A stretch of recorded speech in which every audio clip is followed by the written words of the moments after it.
Hello, everyone. We are getting started right now. Brece, are you ready? I'm ready. All right. So, hello, everyone. I would like to welcome Brece to our Aura Discord. He's an amazing animal activist I met shortly after I went vegan, and he has gone to campus lectures. And he's attended a lecture by Earthling Ed himself. He's done animal rescue work and now works with New Roots Institute to educate at high schools and colleges about stopping factory farms. And I would like to open the stage for him and his presentation. And it will be recorded and uploaded to our YouTube channel later if you can't miss the or you can't attend the whole thing. All right, thank you, Brece. Happy to be here. Thanks for making this possible. So let me just share my screen here and then we can get started. Give me just a moment.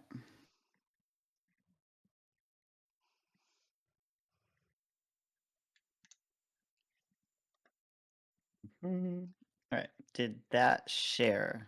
I'm not seeing Yep, it on I my see it. screen. Everyone in the chat, can you? Anybody confirm if the screen is showing the New Roots Institute logo? Yep, it is shared.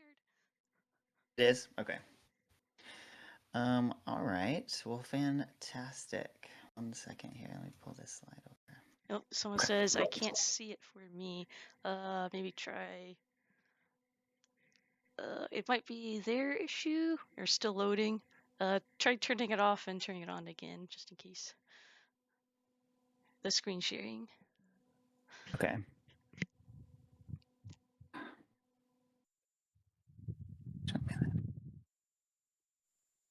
All right, let's try that again. 1 second here.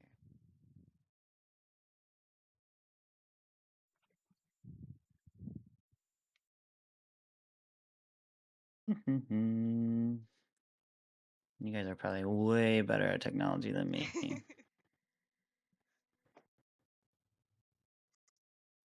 It might be Discord too.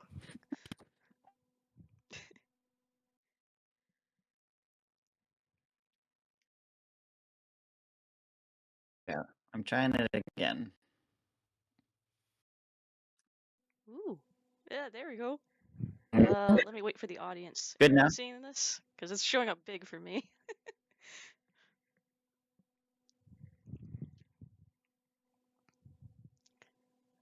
Can't see. Uh, But you're seeing it yeah, when? yeah. Some people can see it. Some people are not.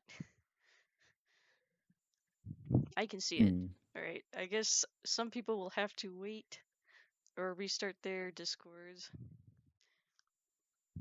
because it might be just a connection issue.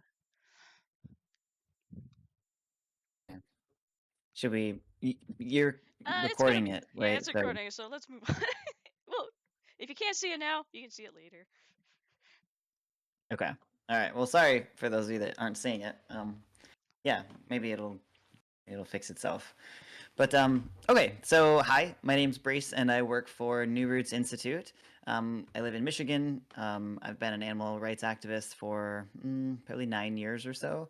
Um, this is a real passion thing for me, as I'm sure it is for a lot of you. Um, the work that we do at New Roots is to try to empower young folks, specifically high school and college age students, to end factory farming with us. So we give them knowledge through classroom presentations, but also um, through our training program um, to help them to cultivate their leadership skills and work on campaigns on their college campuses. If you've ever heard of like train the trainer, it's similar to that. So we're trying to train these folks who then go on to train others and create systemic change so that others can easily adopt plant-based diets. For me, I grew up on a small dairy farm, and this was a family operation. We milked cows with my grandparents and my aunt and uncle, and my dad led the dairy side of things. And it was here when I really started to connect with animals. You bond with the calves, you bond with the mothers. Of course, we were surrounded by other animals too. We had lots of dogs and horses and sheep. We had random animals at various points. I had some ferrets. I had some ducks, and so always just kind of really connecting with them and feeling a lot of compassion for them, which probably isn't that unusual, especially for people in this room. If you've sought out, an animal rights channel, you probably have that affinity for animals like I do. Um, I love Colleen Patrick Gaudreau and the way she speaks about our relationship with animals as young kids. She likes to frame it as um, it's not that I became anything different when I became vegan. I removed the blocks of compassion that I had developed over the years that society had kind of influenced upon me. But as little kids, we all love animals. Um, I went on to do a lot of horse things. So my dad is a professional horse trainer. My brother is a professional horse trainer. I was a professional horse trainer for a number of years. We did the whole 4-H thing, and we competed with them at horse shows and these competitions like barrel racing and even things like team penning, which involves cows. It it was one of those things where I loved connecting to horses. There was definitely some moral conflicts. What horseback riding did for me was connect to the things that I loved, right? I loved animals and I loved nature.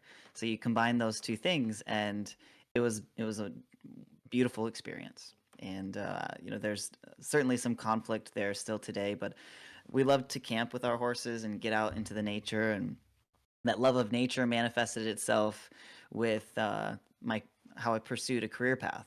So I just knew I didn't want to take on any kind of job that didn't bring me joy. I saw my dad after the dairy business failed, he had to take a job in a factory, and he was way overqualified for it. He just took it because he needed to provide for us, and there weren't that many opportunities in a small town. So, you have this brainiac who's doing this monotonous work in a factory, and it just kind of ate his soul. And I knew I didn't want to repeat that. So I went to school at Grand Valley State University here in Michigan and studied wildlife biology, and eventually landed a job at Binder Park Zoo, where I took care of giraffes and zebra and cheetahs and all these different incredible animals, and connected with people who also were like-minded, you know, um, conservation-minded. Of course, zoos, as we would discuss them in this context, don't really see the individual all the time or respect the rights of these animals. Um, I would say that the zoo that I worked for was more progressive than many that you might see.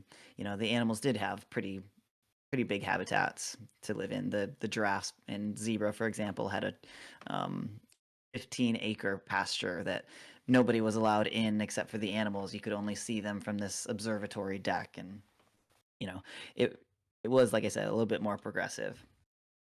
Um, I also end up doing some work with wildlife rehabilitation centers, particularly one in Texas, where they rescue orphaned and abandoned little animals, like squirrels and possums and skunks, and raise them until they're old enough to be uh, sent back out into the wild, which is such a rewarding experience.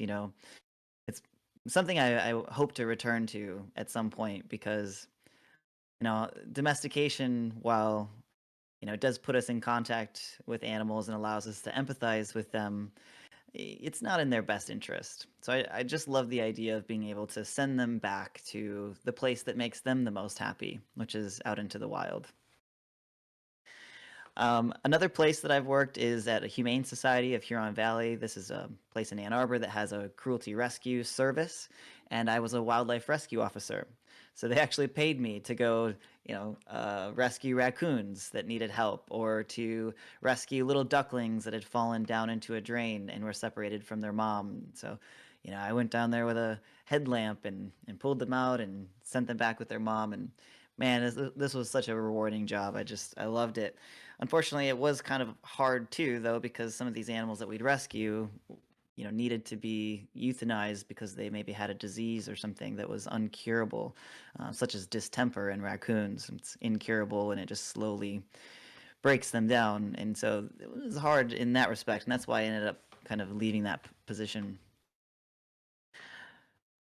Um, then I went back to horse training for a little bit and started to work at a farm that had horses, but also had a small animal farm operation. So they were raising goats and sheep and cows and chickens for eggs. And it was a small scale operation. And this was kind of that time where I'm thinking, all right, small scale farming, animal farming is humane because it's not factory farming. At that point, I had learned about factory farming. For me, I don't know about all of you, but it was a video that what I will describe as woke me up. It brought me out of that unconscious thinking that so many people are stuck in, made me awake to the realities of how we treat animals, especially on farms. And so here I was like, well, this must be better. But what it did is it put me in closer contact with the animals individually. And there was one particular individual named Tommy who was a little lamb, and he was rejected by his mom, and we had to bottle raise him. So, we got to hang out with him every day. He'd sleep on our laps, he'd follow us around, and he just became our little mascot. And we begged and pleaded to the man who owned this farm to spare Tommy. We didn't want to see him turn into lamb chop. Even though we were allowing that for the others, we wanted to make an exception for Tommy.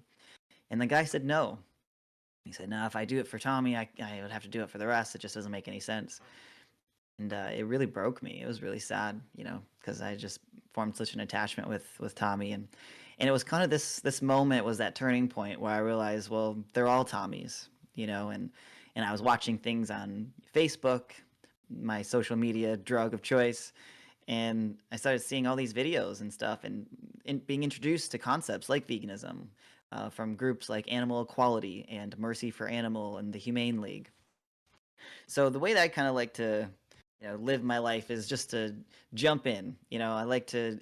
I had Colleen Patrick Gaudreau calls this the voracious consumption, and so once you start to learn about injustices, you keep learning everything, and you pick up every book, and you watch every documentary, and you just can't believe what you're seeing, but you can't stop looking away. And the book that I just couldn't put down was called Mad Cowboy: Plain Truth from the Cattle Rancher Who Won't Eat Meat. And it's a wonderful book, and because this guy Howard Lyman was a former cattle rancher in Montana. In fact, he was the biggest cattle rancher in the entire state. He had like 10,000 cows at the time, and he got sick from all the chemicals that they were spraying, and he developed this like spinal tumor on his spine, and he had to have surgery, and he started learning about plant-based diets, and it just everything about that experience for him just changed his perspective. And he wrote this book to kind of tell all about the propaganda within animal agriculture, how they do use tons and tons of chemicals, and um, yeah, and it really hit me because he's from my world, he's from the farming world, and he had this transformative experience. And probably my favorite quote from him is he says, "You can't be an environmentalist and eat meat, period." um, that's always stuck with me. And so if you get a chance, check that book out. I think you'd like it. So then I just started working for Animal Equality. If you're not familiar with them, they're an incredible organization. They've been doing work for decades now, and not just in the United States, but in South America too. Um, and they had this thing going on at the time called the I Animal campaign. So basically, what they were doing is hiring people to take these VR headsets and visit college campuses and ask students to put on these headsets and watch virtual reality footage of animals in factory farms and in slaughterhouses. And when I tell you that it was intense, I ain't kidding. It was a tough watch. Um, what I actually did though was I'd watch it every day before we did outreach, just to kind of reset myself and remind myself while I'm doing it. They still have this iAnimal. I think it's called iAnimal360.com. You can kind of see kind of what the footage is there, but very powerful medium. and it was a great place to have conversations and a great way to have conversations. But I'll tell you, at the time, I wasn't full in. So I was still training horses at this time. And I thought, factory farming is bad and we need to stop it. But I still wasn't convinced that we couldn't do it more humanely. The person that I did this tour with, her name was is Shura, and she lives in Colorado now. But she did this tour with me, and you have to go everywhere with each other because you're both in the same vehicle, you're sleeping in the same, random Airbnbs and people's couches, and kind of, it was wild. But she really pushed me on the rights perspective. She was very familiar with the work of like people like Gary Francione, Gary Yourofsky, who funny enough, has become a good friend of mine. We work together at Sasha Farm Animal Sanctuary now. Um, but for me, I was very resistant to the rights message. I felt like Shura didn't understand animals the way that I did. She grew up in the city, I grew up in the country. I had a bit of ego involved in this, and I thought, who is she to tell me what to do? And I could tell she was trying to persuade me. And it taught me an important lesson about having these difficult conversations, which is don't try to persuade people. Just be curious, try to keep your ego out of it, ask questions, don't expect them to agree on the spot. Give them space to process. Nobody likes to to be forced into anything. And just be authentic. So that was my animal equality experience. And after that, I joined a farm animal sanctuary called Sasha Farm, and I'm on the board of directors now. But I was working there for a number of years, just taking care of the animals and doing some education work. And man, once you experience animals in a sanctuary setting, your whole world changes. Everything changes because you really do see that there's a someone there. There's uh, you look into the eyes of a chicken and you see someone having an experience, and you see these pigs and they want the belly rubs, and they all have these unique personalities. Some don't even want to interact with you, and you're like, well, that's fair because I don't want to interact with a lot of people either. It's just you get this rich experience that you can't get anywhere else. It made me want to do more advocacy on their behalf. I felt like I wanted to be their voice. We hear a lot of times that animals don't have a voice, and so I'll give them mine. And while I sort of understand that reasoning, I disagree with it today because I actually do think animals have a voice. They're communicating with us all the time. It's just, do we know how to listen? Um, for example, was a calf that was born on a dairy farm, and she was a kind of a runt, if you will. She was born as a twin, and she was smaller. She couldn't give birth, or she wasn't fertile because being a twin, weirdly enough, male and female twins, the female is always infertile. And she was going to be killed by the farmer, and this little girl rescued her, and it got me thinking about small scale farming as well, and I started going to these sale barns. So these sale barns are where the farmers, the local small farmers, send animals for auction to the slaughterhouses, and the slaughterhouse workers go and bid on them. Uh, and it's a wild, it's like the stock market. They're literally bidding on them like they're just units, and the animals are in terrible condition when they go there. This is where all the spent dairy cows go. Um, my buddy wrote a poem about it. He's a really great poet. He has the pseudo name Angry Cow. You can look him up on YouTube, the Angry Cow Poet. And he wrote a poem called Death by a Salesman. Since the video isn't, my screen sharing isn't great, probably can't show that to you. But you can look it up on YouTube. It's called Death by a Salesman. And it's Angry Cow Poetry. So let me jump a little bit into, well, one more thing before I get into the content of New Roots. I do host a podcast, and this is called Everybody Hates Vegans. No pun intended. And what we do is we try to break through stereotypes and myths around, vegans. People think that we're crazy, we're radicals, all pushy, and have blue hair and all this, and it's like you can't stereotype us that way. We're just regular people that care about animals, and there's nothing weird about that. So we interview people, and if you're interested, the logo is a little crab. It says "Everybody hates vegans" around it. It's on YouTube, Apple, and Spotify. We've got some really great guests. That person I was talking about earlier, Colleen Patrick Gaudreau, she's one of our guests.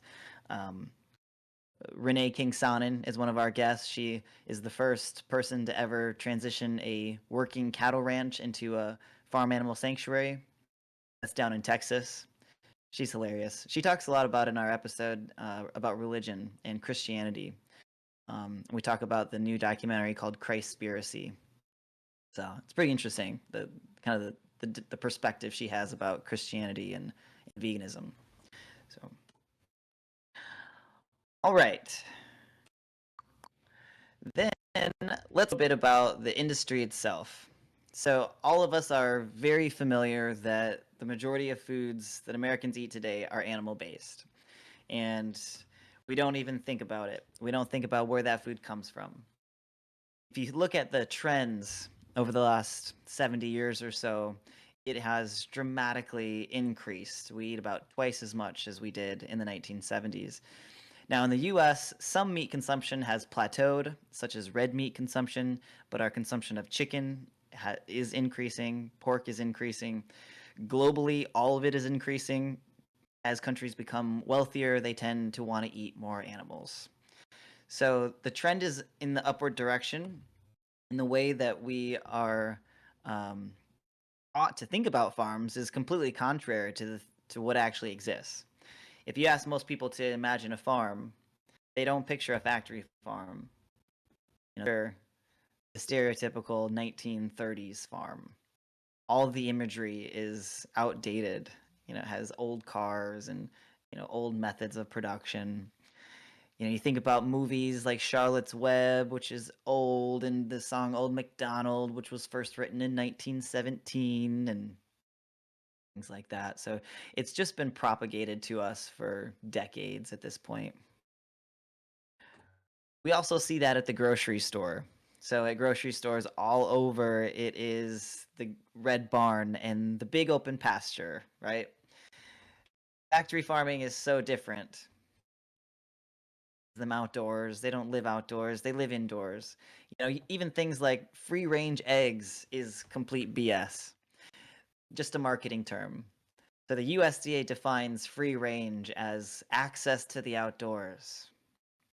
Well, gosh, that's pretty vague. Access to the outdoors often just means a bunch of birds, let's say 60,000 birds in a big warehouse, and they have access to a little concrete pen, a little 10 by 10 concrete pen. So that's how they get away with these terms, and the consumer thinks that they're buying a quote ethical product, and they feel good about that purchase. But concentrated animal feeding operations or factory farms are all about making the most profit. They're basically a little capitalist machine, and they don't take any animal welfare into consideration. They don't care about what their environmental footprint is, and they certainly don't care about how it affects the health of people. They even abuse their workers. In fact, recently, several these major meat corporations like Tyson were caught hiring kids to work in these meat packing plants. Kids as young as 13 were found working, cleaning the machines and spraying off the blood from the floor. And one kid got his arm caught in this meat grinder, just because they don't, they're kids, they don't know what they're doing. So they had to pay a fine for that because they did get caught. Who knows how many are still doing it that haven't been caught. That fine was about $1.5 million, which probably is too much for you and I to afford, but to these giant corporations, that's just a drop in the bucket when they're making billions upon billions. So let me ask you guys a question. Do you know how many land animals we slaughter each year in America? All the cows, pigs, chickens, turkeys? How many animals do you think, just for the US?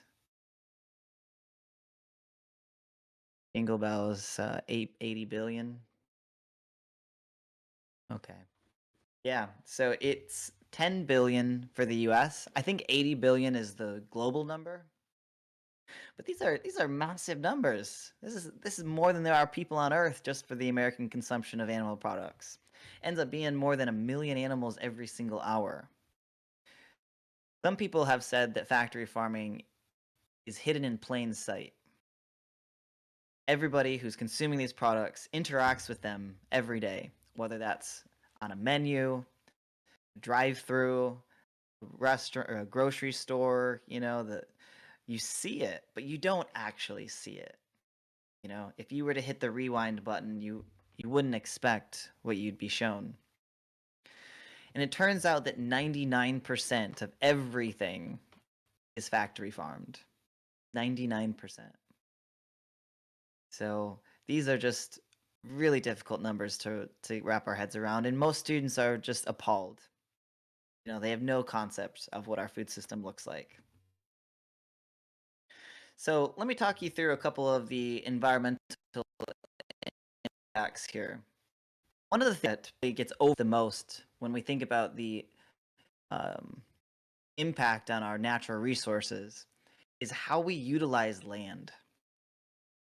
So if you are from an area where they do a lot of crop farming, like I am in the Midwest, it's just miles of cornfields and soybean fields as far as the eye can see. Growing up in that environment, I remember thinking, wow, that's a lot of food, must be using a lot of corn. But I never realized that none of it actually made its way to us directly, that the majority of it is fed to these cows and pigs and chickens that go through, that show up at a slaughterhouse alive and afraid for their lives and come out chopped into pieces. Something I never saw. But because we use so much gosh darn land for these products that don't actually feed us directly, it's a huge, and I mean huge, waste of our resources. When you look at the conversion ratio of calories, it's astounding. If you take 100 calories of a plant material like corn and feed it to an animal the size of a cow and given a cow's digestive system, once they've digested that food and they've turned it into, those calories are then turned into muscle or fat or whatever it is, we would get 3 calories for every 100 calories. So 3 calories of edible meat is produced for every 100 calories of edible protein. That's 97% of the calories just dissipating, just gone. So when people argue that factory farming is so efficient, they're confused. The most efficient way of consuming calories would be to eat directly from the ground, to eat as close to the original source as possible. Even the best conversion of calories is chickens, and they only have a 20% conversion ratio.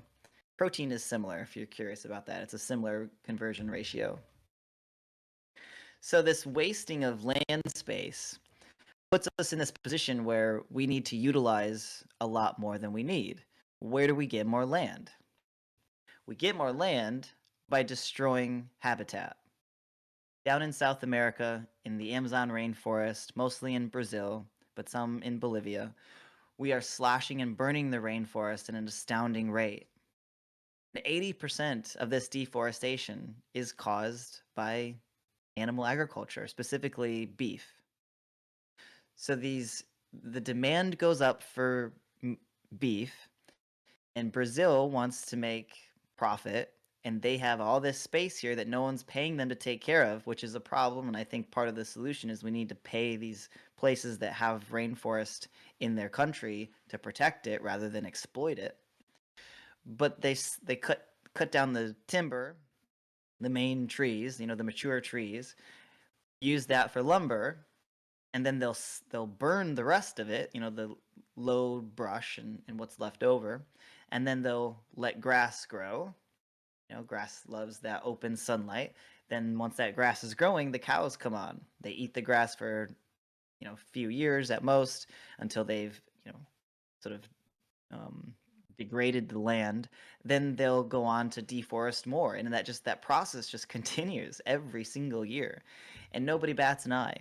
Nobody bats an eye that we are trading all of these beautiful species, this important biodiversity, both mammals, reptiles, amphibians, insects, birds, all these incredible species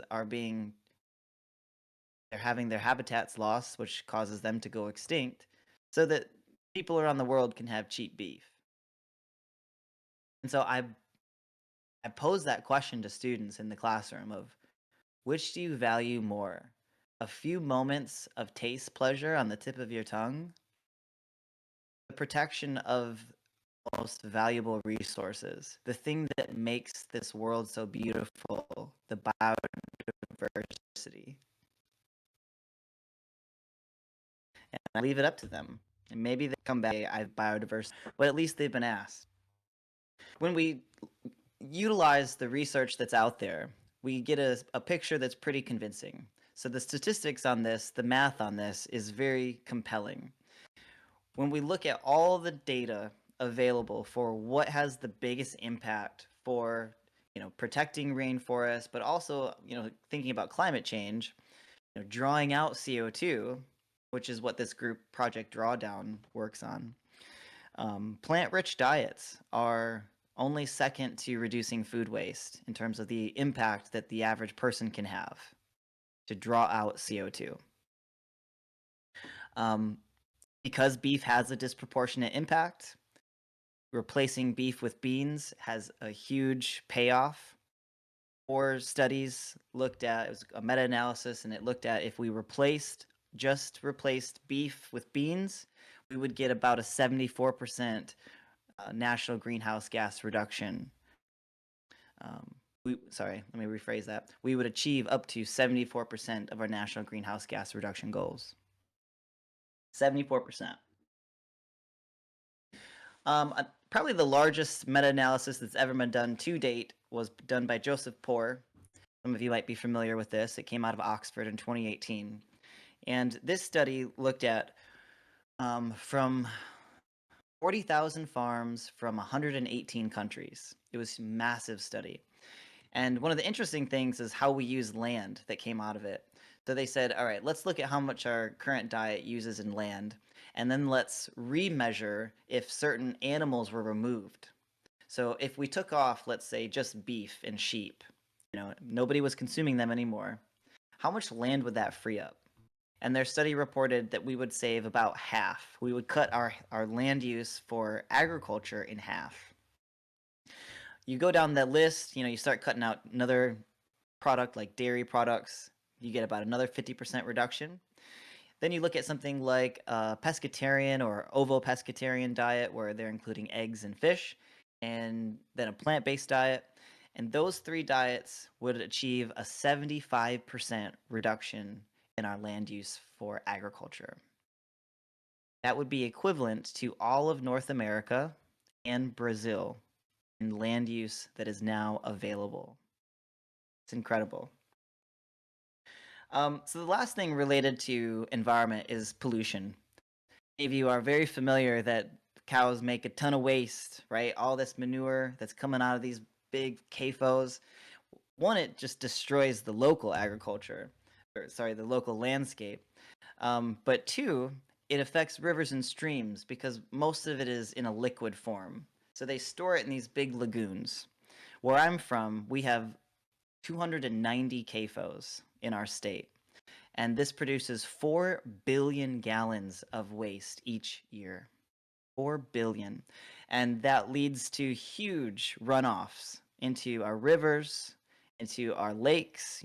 Michigan is home to the Great Lakes, which is a significant portion of the fresh water on Earth. And here we are dumping all of this toxic manure into it like we just don't even care. Lake Erie becomes polluted every single summer, and it's only getting worse. These algal blooms are a result of algae that is eating all of the nutrients that's in the manure, the nitrogen, the phosphorus, and then they grow and they form this kind of green blanket, People can't swim there. When the algae dies, it sucks out the oxygen, and now the fish die because there's no oxygen. And again, this happens every year, specifically in the spring and the summer when they're spraying their fields with this fertilizer.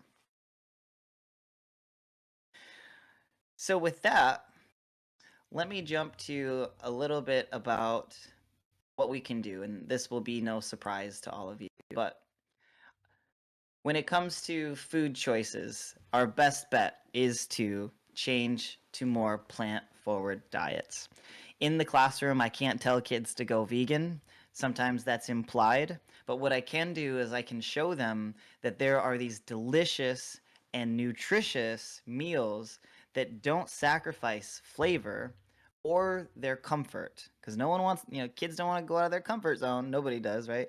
But you don't have to even do that. You can still have the meaty flavors with products like Beyond Meat. You can still have the flavors of a sloppy Joe, but without the ground beef. You just season it the same way. You put the same sauce in it. Smoothies in the morning to get those fruits and vegetables and greens in. Dishes that are, um, you know, uh, international cuisines like Indian food and Ethiopian and Mediterranean. These are almost always plant based, anyways. So just having an open mind to try them. Soups. I like to talk about soups because they're an easy way of getting flavor into a dish.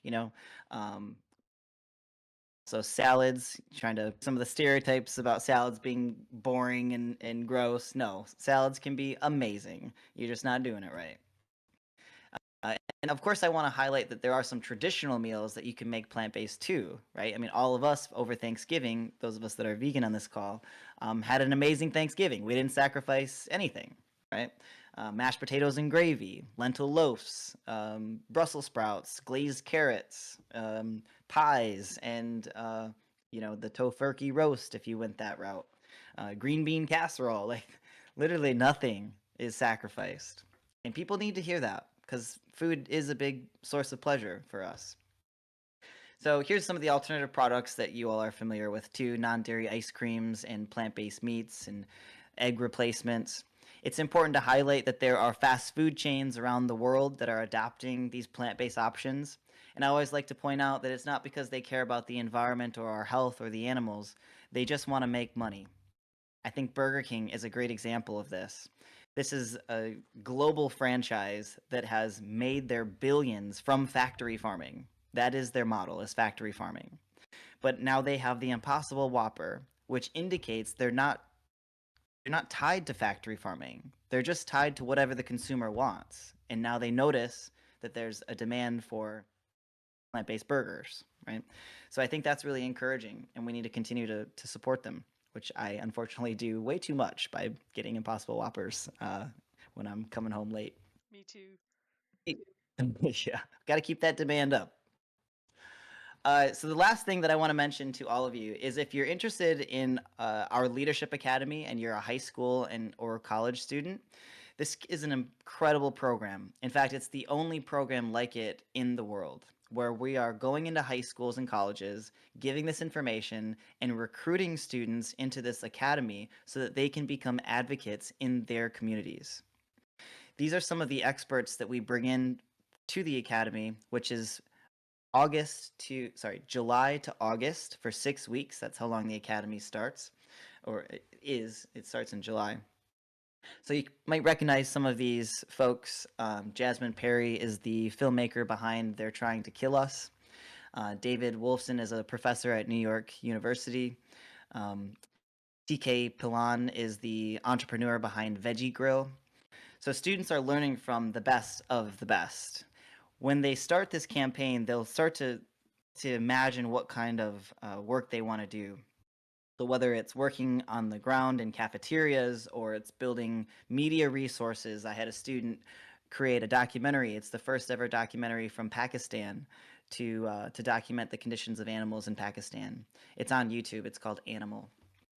And then we also place students in jobs, positions where they can serve the movement, they can serve animals. So they've just gotten this training, they've did a campaign.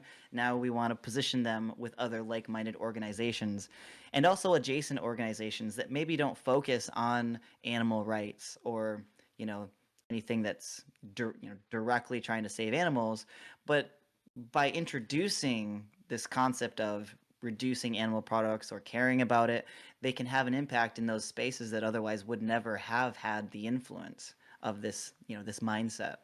So we work with a lot of different groups like the USDA, Food and Water Watch, a lot of different groups that could use a boost of activism from the anti-factory farming world. Um, we also do in-person events, so I'll just mention this real quick. We also want to make sure that students have a space locally to connect with like-minded people. So we work with people who are doing film screenings, or folks that have a sanctuary and they're open to bringing students out to the sanctuary to meet the animals. Also, wildlife rehabilitation centers, giving kids a chance to bottle feed a baby fawn, to have to develop that reverence for all life. And to protect it.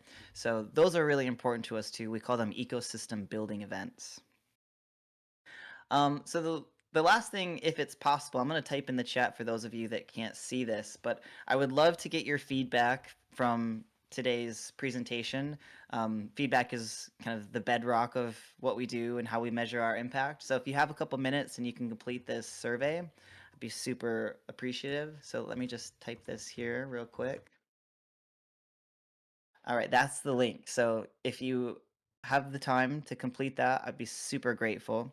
By entering or by submitting the survey, you're going to be entered into a gift card drawing for a $50 Visa gift card as a thank you for completing the survey. So thank you everybody so much for listening. I know I've been talking now for like 45 minutes, but I'm happy to open up for questions. Yay! That was fantastic. Thank you.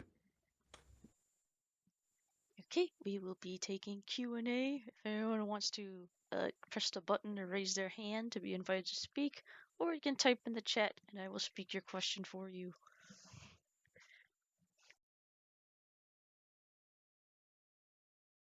How's that? Oh, Toxic Nat wants to speak. All right, so Hello. I had talked about this earlier. Like, what are the harms associated with like training horses? You asked what are the harms of training horses? Correct. Yeah. There's a few things, and it kind of depends on the methods that the trainer uses. So I'll just speak from experience. So for me, with the way that my dad trained horses, it was very much the old cowboy way. And I think there's a growing movement to um, upgrade the training methods to more progressive training styles. You see that with like dog training too, right? Like the not they I don't remember what the terms they use, but just basically like a non-violent approach. But that's not the method that I grew up with. So there's always going to be some degree of harm that the horse experiences, both psychologically and physically, regardless of the practices used. So, for example, using bits is pretty universal. Even if they choose not to ride in a bit, which is becoming more common, they call them hackamores. Even a hackamore that doesn't have a bit in their mouth has a chain under their chin, and that chain is strategic because one, it's connected to the reins, so when you pull back on the reins, that chain tightens underneath their chin, and there's loads of nerve endings underneath their chin, so they're experiencing pain from you pulling back on that chain, which is the cue to stop, right, to slow their movement down. But a bit, there are all kinds of pain. I mean, the bit is designed to cause pain. That's the form of control that you have. Um, you people use spurs, to dig into their side. You wear those on the end of the heel of your boot. Whips are used in various forms, especially with like carriages and training horses to drive. Um, I've heard people worry about the impact on the horse's spine. I'm not as convinced about that.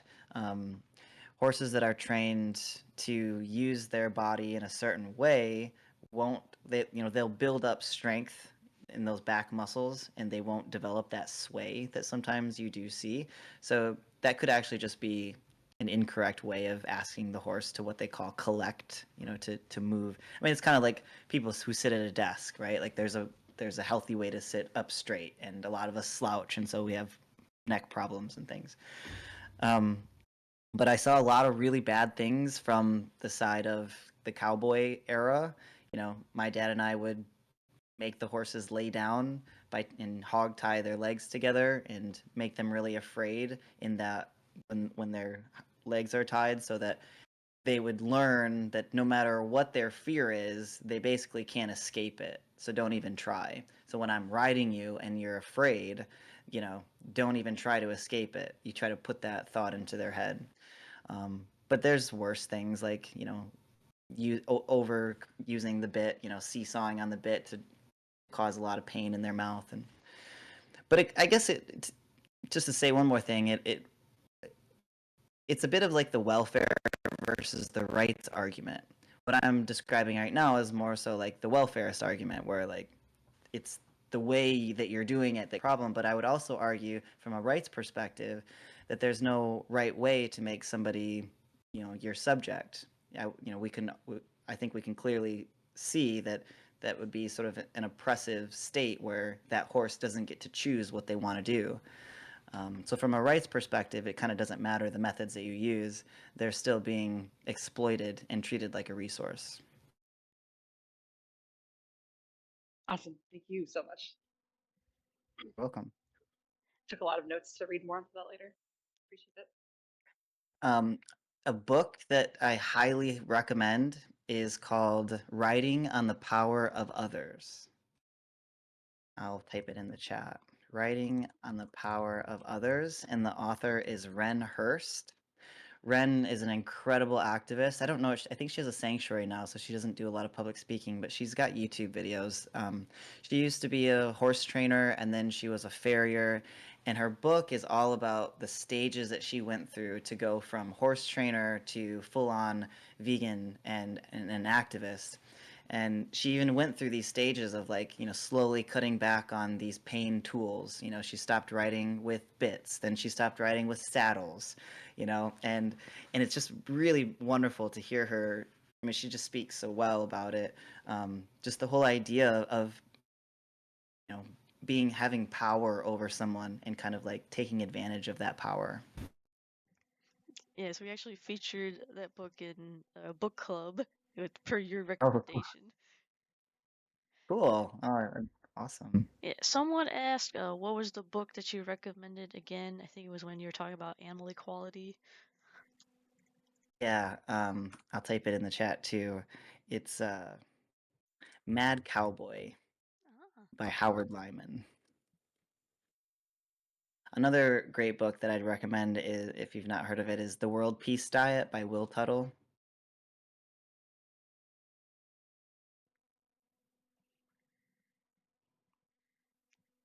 thank you, thank you. Would anyone else like to speak up or type their question in the chat? Someone does have a question.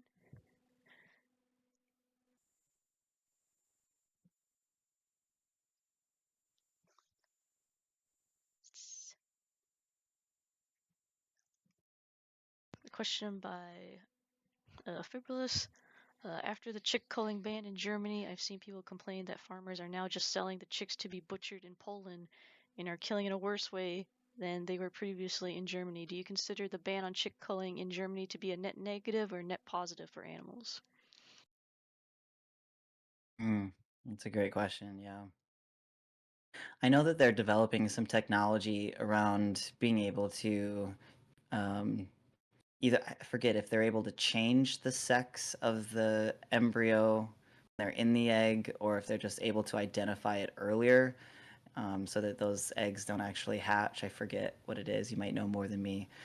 I'd like to see something like that. I mean, I feel like that would be a better option than allowing the eggs to hatch, and then what do you do with them? You know, then they're arguably having that experience, whereas before maybe they wouldn't be having an experience that could be harmed.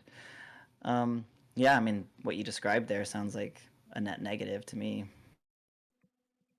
Thank you, thank you. Uh, let's see, next one. Oh, why gorillas are vegan. What's your view on taking medication that contain animal derivatives like a small amount of lactose or gelatin? Um, when it comes to medication, you know, if you can't find anything that doesn't have animal products, I think you got to take care of yourself. You know, you kind of have to fall on that sword. That's my opinion of it. I wouldn't want somebody to hurt their own health because they didn't want to support the. I mean, you could also argue that these are generally byproducts of the meat industry. So whether or not you buying them is putting them in demand could be argued. Um, yeah, I would put yourself first in that case if you've done the work to try to find alternatives. Yeah, I think the most important is like you put in the work to find practical alternatives. Otherwise, we would rather Yeah, have healthy activists out there. yeah. Oh, okay. Andre is wants to come up and speak.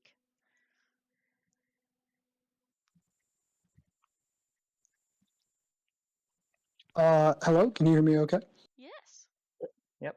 Hey, it's nice to meet you. Admittedly I joined at the tail end of the like talk or presentation, but it seems compelling. I had questions about New Roots Institute in particular. I saw that you guys have a hub in Denver. Is that true? We used to have a hub in Denver, and then the person that was running that hub stopped working for us. So we're looking to hire in Denver if you know of anybody. Oh yeah, I might be interested. I was also going to ask because I'm in Denver and I did a lot of work with Pro Animal Future. Have you heard of us? Oh yeah, I'm a big fan. Okay. Yeah, I mean, so it seems like the goals of these two groups are pretty aligned. I don't know if you've like thought about like working together, or if you just want to hire me. Yeah, I'd be interested. But yeah, I think taking initiatives like this are going to be really important and align with the interpersonal activism we do. Um, but I guess this may be an overreaching question, but do you have thoughts on like why we didn't? I don't know if you know, but we didn't win. We got 150,000 votes, which was pretty good. But we didn't get the sale of fur banned, nor did we get the one factory farm shut down here. I don't know. I guess I am curious if you have a perspective, because you probably have a different view than I do about like what we've done and if you think things could have been improved. Mm. I wasn't a part of that campaign, so I don't have a lot of the details. I followed Natalie Fulton quite a bit. So what I know is mostly from what she's reported. We do work with uh, Pro Animal Futures quite a bit. Becca Rogers is our kind of networking person on that front, so I think she would know more than I do. It's hard to say. I mean, there's just so. I mean, I think the number of votes that you got is remarkable, right? I mean, what percentage of those folks are vegan? Probably very, very few. Yet they were willing to vote positively on a piece of legislation that would significantly help animals. Um, I wish I had.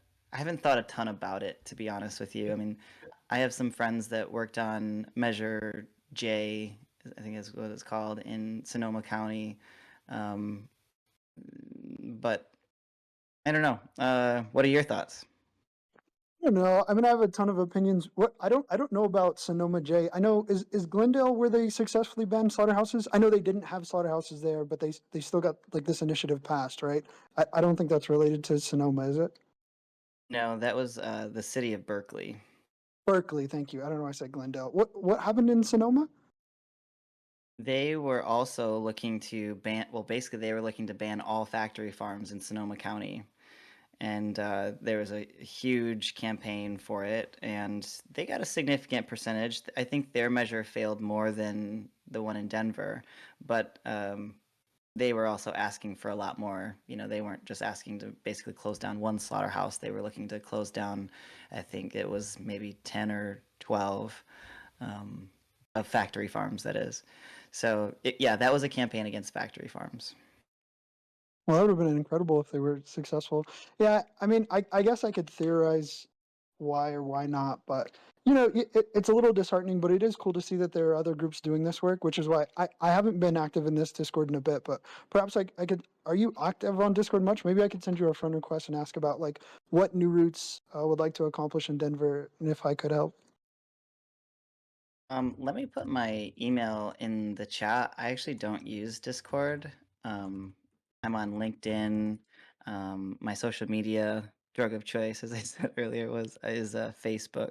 But feel free to send me an email. Let me just type it in for you.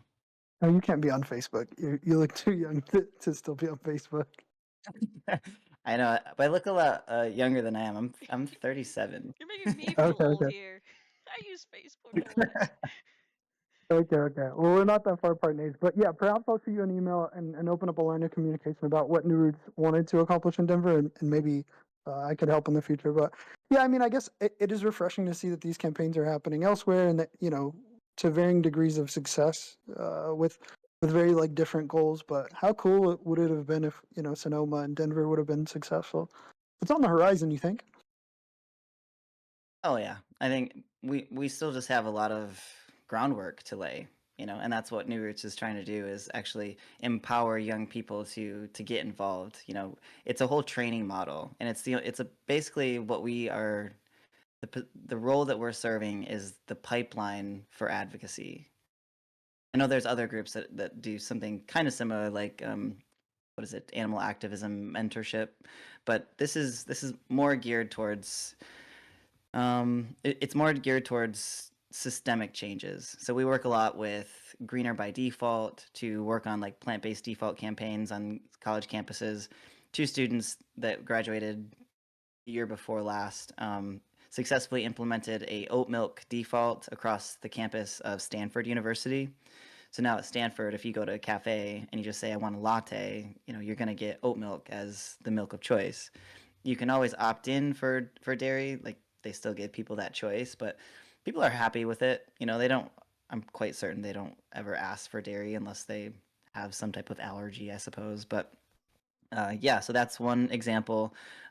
We also work with students to do like at conferences where they're serving meals to make sure that those meals are plant-based. So one student at UCLA, Parker Doe is their name, they did a plant-based meal at the Model UN conference that was held there, which had 3,000 people. So now 3,000 people who likely would have never had a plant-based meal got a plant-based meal, and at each table had like a little card talking about the amount of water they saved, the amount of land they save, etc. So those type of things are what we're focused on, is creating that systemic change so that those that probably aren't going to be activists have an easier time of adopting these pro animal behaviors. Yeah, I think it's really great that we are accomplishing this change. And I know, like as an abolitionist and several others would just, maybe scoff at the fact that these things are like incremental, but yeah, I guess it makes me like quite optimistic. So I wish I would have got here earlier, but it was nice to catch the tail end of this, and I'll probably shoot you an email soon. But yeah, thanks for answering my question, and I look forward to connecting with you. Yeah, heck yeah, me too. Sound like someone I definitely want to learn more from, and maybe potentially, we can talk about New Roots in Denver. Yeah, that sounds great. I'll chat with you soon. Thank you, Andre. See ya. Okay, and we have Meta wanting to come up and speak.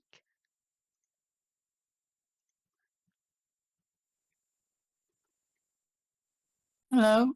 Hello, Meta.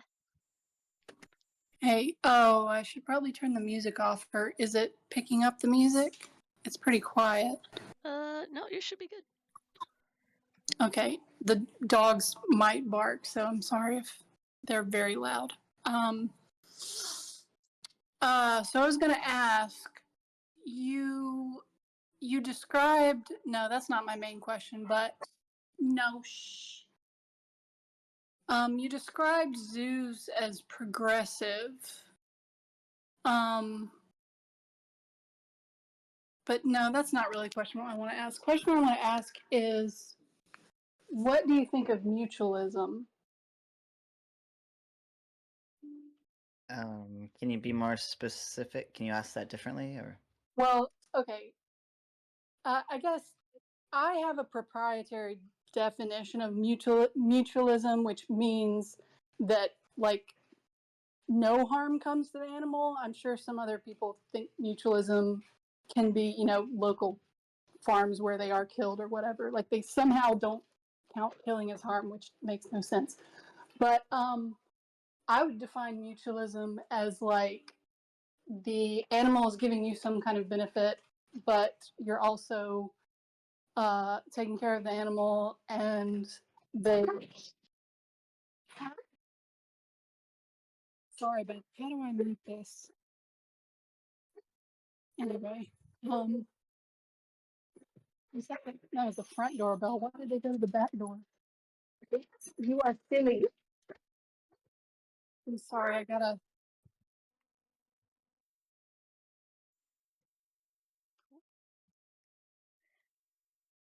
I guess while we wait for that, anyone that wants to type their next question?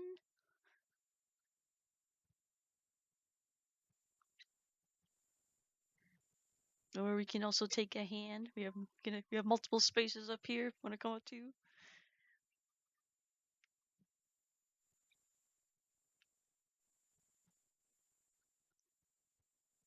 Shiko would like to come up and speak.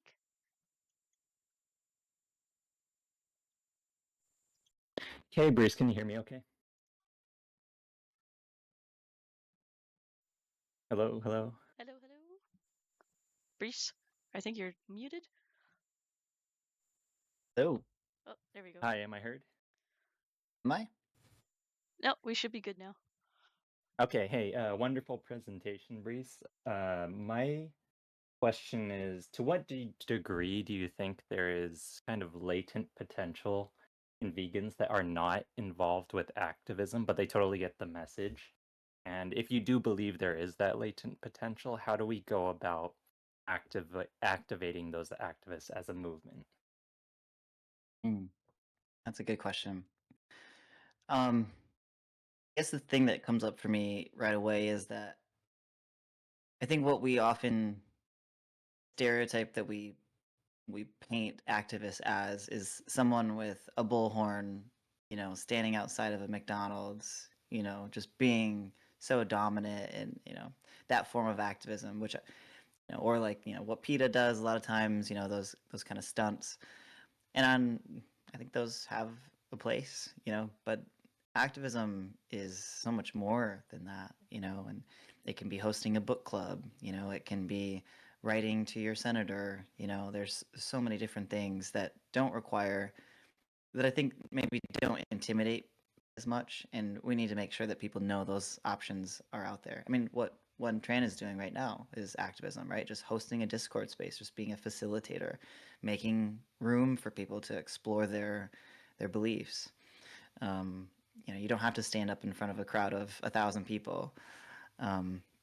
So yeah, I think some of that, what we do at New Roots is to empower students to recognize what their individual skills are, and there's a whole day. So each week, they spend an entire day analyzing what they're good at and where their insecurities are and why they have those insecurities. We all have them, right? And there's a big component of like mindfulness to the work that we do, removing our ego, serving the larger mission. So I think just doing that, just asking people, well, in what way would you want to be involved?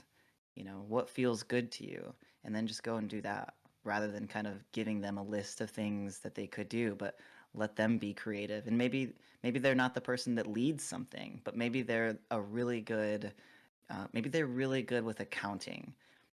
Every sanctuary needs a good accountant. That's activism. You know what I mean? Like, maybe they're really good at making videos. That's activism. They don't have to be in the video, but they're just good at editing. All those kind of things I think can serve the movement, and we just need to embolden people to I guess, pursue those. Thank you very much. Thank you, Shiku. That was an amazing question. Jiawa says, I care about this stuff, but I feel complete despair every time I learn more. I think the average person cares, but feels the same. Hopelessness, powerlessness. How important is this to address? What can we do to diffuse this feeling? Mm. I will defer to the activist that I spoke about earlier, Colleen Patrick Gaudreau. She goes by the name The Joyful Vegan, and she's written several books. She has a podcast. I think it's called The Joyful Vegan. I could be wrong on that. But she just speaks so beautifully. She has such a non-judgmental way of talking about animal rights, and she is animal rights. Make no mistake. She doesn't sugarcoat things, but she just says it in a way that you hear. You can tell that she cares. She cares about you, and she cares about the animals. Her book, The Joyful Vegan, um, there's a second part of that title that I'm forgetting, but it was an incredible read. Not to plug my own my own thing, but on our podcast, the Everybody Hates Vegans, her episode is really, really good. And I've gotten a lot of great feedback from other people who resonated with what she said. Because what she does is she has identified the stages of becoming vegan. This is kind of her framework, and each stage is so relatable. I mentioned earlier the voracious consumption is a stage, and one of them relates to what you're talking about of being kind of hopeless and grieving, grieving what you used to know, grieving the sadness of what's happening, and I mean, everybody experiences those, so it's sort of like serves as a mirror for yourself, and just by recognizing that everybody goes through that can be comforting, and you feel less isolating. So I definitely check out her work, but also know, like, I think surrounding yourself by people who are active in the movement can give you the spark of courage and optimism that you need. Even if measures fail, like we talked about in Denver and Sonoma County, so what? Like, that's life. Everything, if you're not failing, you're not trying. You know, I read something once that was like, fail more. Like, the goal is to fail. The goal is to fail so then you can learn, and grow. So don't get despaired about failed measures like that, because we're coming and people aren't going to stop. We're not stopping. We know we're on the right side of history. We know that animals are being abused unjustly, and injustice never lasts when people make their voices heard. The thing that makes injustice last is apathy and indifference. So continue to be you, continue to speak in your way with your people. One person can make a difference, whether we acknowledge that or not. It's not a matter of can we make a difference, it's what difference do we want to make? Do we want that to be positive or negative? Thank you. That was a very beautiful answer. Okay, Meta is back. Says, basically, my question is, if someone raised an alpaca for their fiber, or a goose in order to collect their molt feathers to stuff or line things like pillows or coats, would that be an acceptable practice to you? I would say no. I would say it would be like, let's say if had we raised children because we were harvesting their hair. We we gave them supplements so that they had this beautiful lush hair, and it grew twice as fast as everyone else. And you know it's not ours, right? You can't take something that's not yours, or you shouldn't take something that's not yours. So yeah, to that question, I would just ask, what are your thoughts on consent? If something doesn't belong to you, is it okay for someone to take it? Um, and that applies for eggs, that applies for wool and feathers. It's not ours. It's not ours to take. And if we don't need it, then we have no right to take it. Yeah. I think that's also part of the concept of treating animals with dignity too, even if they don't understand like any long-term consequences, if there are any. We should still treat them as individuals to be respected rather than to see as potential resources. Anyone, any other questions? Would you like to speak up or write in the chat real quick? I am reading from the stage chat, so if I missed it, put it in the stage chat.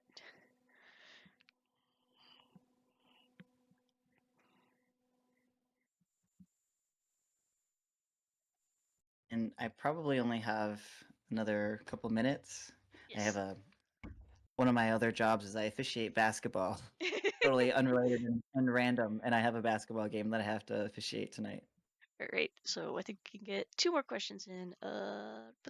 What do you think of the claim that the vegan diet, I assume, can't work for every human body? Would leave that up to the working with a medical professional. There's going to be some outliers that struggle to adequately absorb nutrients.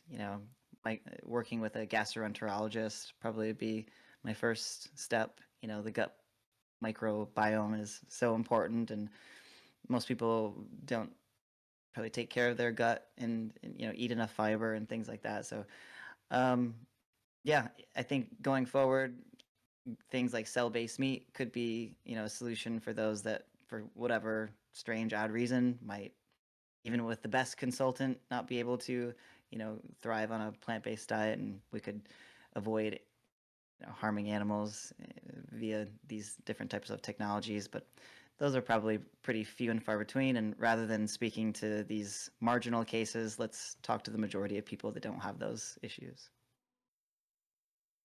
Thank you. And Toxic would like to speak again. I mostly just have like an additional reply to the question that was just asked. Like by like the vegan society definition of veganism, it's about excluding as far as possible and practicable all the forms of exploitation and cruelty to animals, right?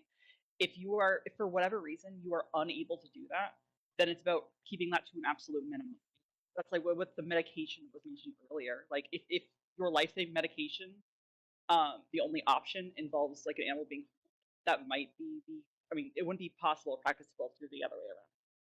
And then it's like with if you for example you could not digest cobalium for to process into like usable B12, then you need to find the least harmful form of B12 that you can consume. Yes, this is a very fantastic point. I've come across someone who's had a nickel allergy, so a lot of plant foods unfortunately contain nickel, and so it's basically in order to be a nutrient dense diet, there's some animal products because of their allergy, but they do make an effort to reduce as much as possible because animals, they do care about animals, but I can understand where it's usually the medical issues that get in the way of a fully plant-based diet. But anyone can have a vegan diet because veganism is about the ethics. You do what you can practically can. Hey, thank you, Well Toxic. said. I believe someone is typing, and I think that will be our last question. But this has been fantastic, Brece. You've been a wonderful guest. Oh, there's another reply. And yeah, this is very insightful, and you've you've spoken so articulately. And I think everyone was impressed, especially about the environmental stuff too. And it was great Well, thank hearing you. from your life experience. I know, especially learning about horses is very niche that not every vegan is able to like come across in their activism to speak on. You honor me, and thank you so much, and thanks for all the work that you do. I loved your interview on what was the channel? I'm trying to blank. Vegan linked. Um, Being linked, yes, that was awesome. Your refrigerators are insane. Thank you. And notice I said refrigerators plural. Yes. I mean, if I'm going to do the food activism, I'm going to be serious about it. And Yeah, it dude, was very inspiring. all right, thank you everyone. This is very the stage is recorded, so it will be posted on YouTube. There seems to be a last speaking. Hold on.